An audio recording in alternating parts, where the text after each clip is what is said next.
Russia's Belgorod region on the border with Ukraine, a late-night handover. The men were quiet as they crossed the Nehotievka border checkpoint.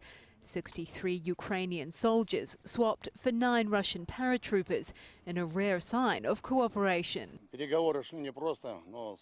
negotiations were far from easy, but thank God common sense prevailed. Our boys are with us on our territory.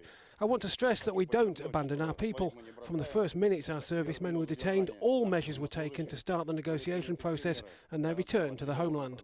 Russia says the Ukrainian soldiers were trying to get away from fighting when they entered Russian territory on Wednesday. But its own paratroopers, captured in eastern Ukraine, it says, had crossed the border accidentally.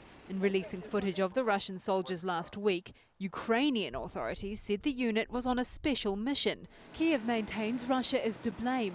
NATO says at least 1,000 Russian soldiers are operating in the east.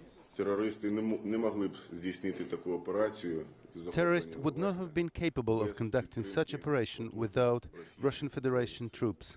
They are there. Several Russian Marines were captured during one breakthrough operation. The deal was reportedly struck between Ukrainian President Petro Poroshenko and his Russian counterpart Vladimir Putin during talks in Minsk. But the conciliatory tone isn't turning the tide of this conflict. President Putin is now calling for statehood to be considered for eastern Ukraine, a stark progression from his previous calls for more regional powers, feeding warnings from Ukraine that the point of no return is near, and that point, it says, is full-scale war. Kim Vanel, Al Jazeera.